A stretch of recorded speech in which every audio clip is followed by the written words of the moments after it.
Good morning and welcome to another day of Morning Fog with Dr. Mark and Liz. Hello, Liz.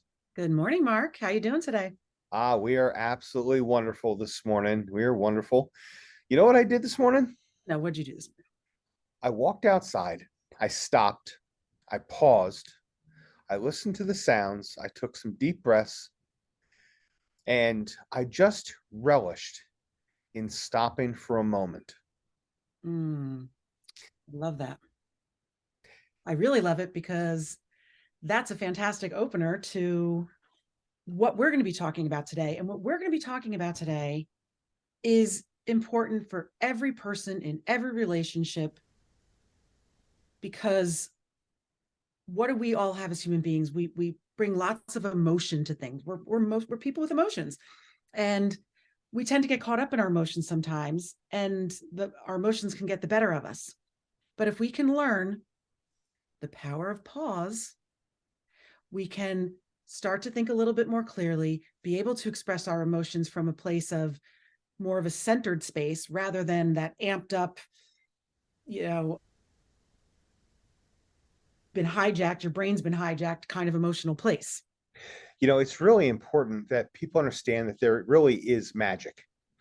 And it's not the sort of magic that I used to do on stage or in restaurants at tables, but it's real magic. And the magic occurs in a very small window. And that window is between a trigger, an event, and your response or your reaction. And in that small area, you have the ultimate control. You can either let yourself run amok and just react, or no matter how small that window is, you have the ability to choose how you're going to respond. And in that moment, that pause between the incident and the response is where magic occurs. And I think it's really important about what you just said about the trigger because we all have things that trigger us. And a lot of our triggers are things that we've come from things that we've never worked through in our lives, but our body just reacts to it. So the entire thing about pausing is allowing us to take that trigger and just take a moment to slow down a little bit and get a little bit more clear minded. It allows you to gather your thoughts, and with just that little bit of pause, whether you are a person who flies off the handle a lot or doesn't, we all need this. With that little bit of pause, we can have much better, more effective conversations that are vulnerable and involve true emotion. Clearly, and just that ability to gather your thoughts, to think for a minute, and to choose. Sometimes you need a little bit more, and that's where we talk about the power of their 4-7-8 or centered breathing technique. But that simply elongates that power of pause and it magnifies it because we're settling ourselves down. But as you said, it's time to cool down to approach the situation with a clearer head, and that's really important. Mm-hmm.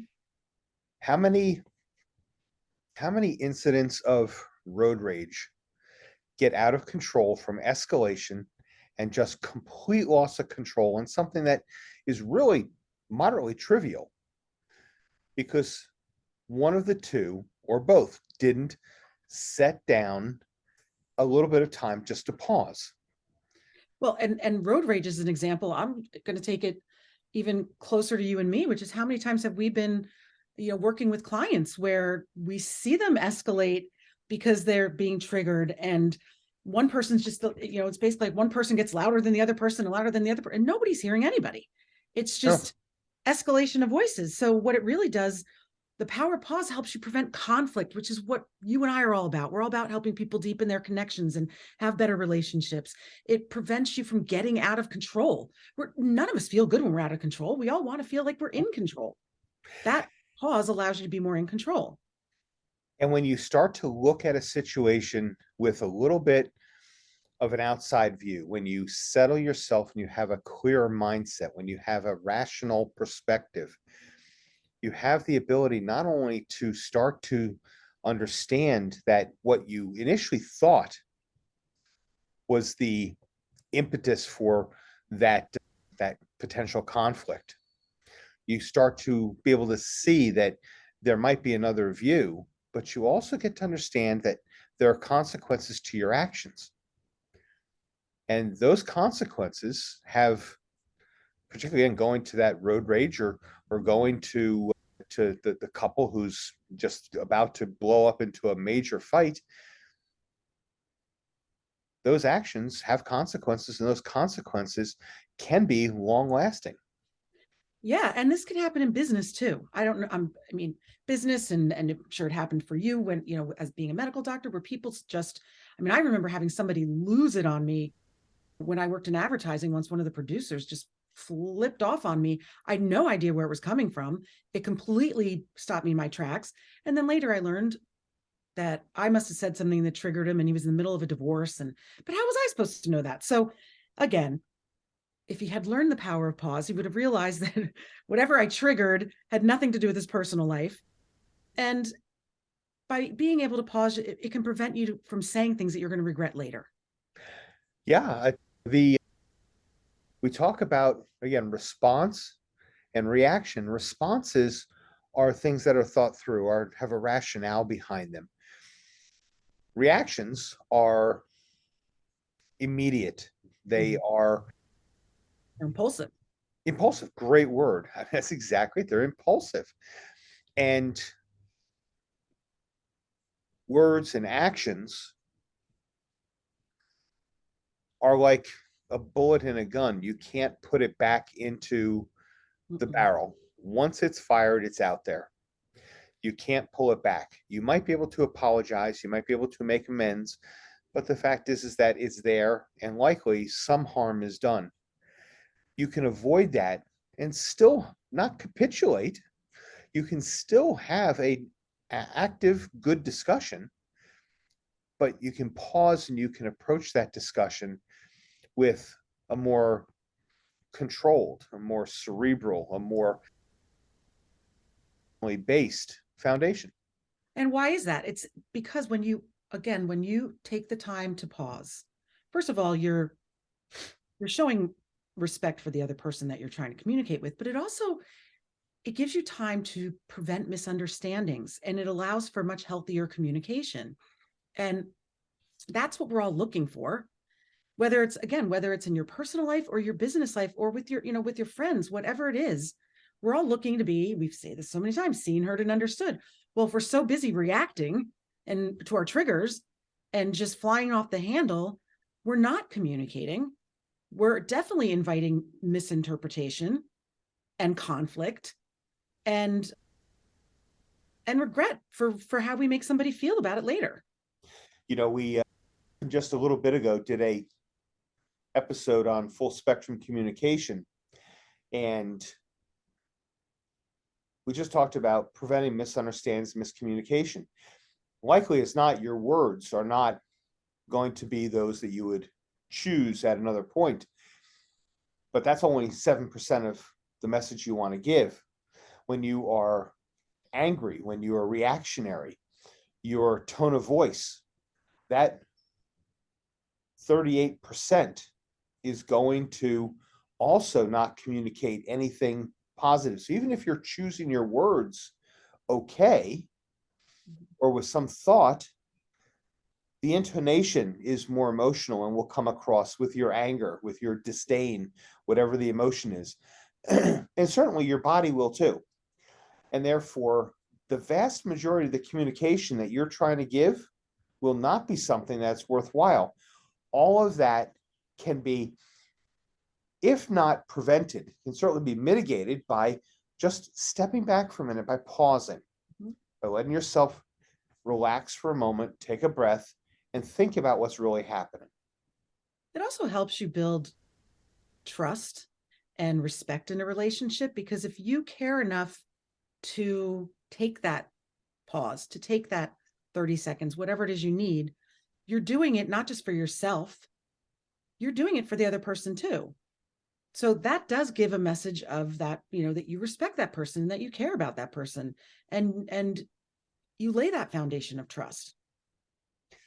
Yeah, and what they are saying to you may offer some insights into why they're thinking it, Mm-hmm. at that point because they are also not reacting. Mm, So now you both are giving each other the gift of pause, of being able to think a little bit more clearly, and then be able to step into this conversation and resolve conflict rather than escalate it.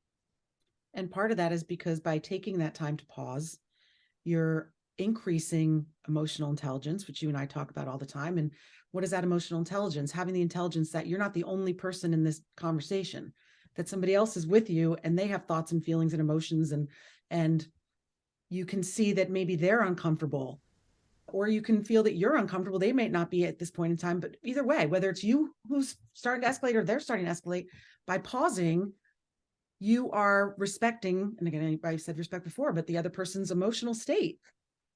And that's huge too. That's very important. And that nurtures a relationship. You're Mhm. never going to have a relationship where everyone sees eye to eye. No. And certainly as we get away from our intimate relationships and into our more public, our more business oriented relationships, we have an increased likelihood that we won't see eye to eye. But when you pause, you allow the ability to grow the relationship because you grow understanding. Mhm. You can improve yourself. You offer the opportunity for the other individual or two to improve their understanding. And now you can potentially find some common ground, or at least the insight and understanding of what's driving their thought. Yes. So now we talked about emotions. We know people have positive and negative emotions. How do we find the balance? How do we help people find the balance and learn how to express themselves instead of um, resisting emotions or being impulsive with emotions?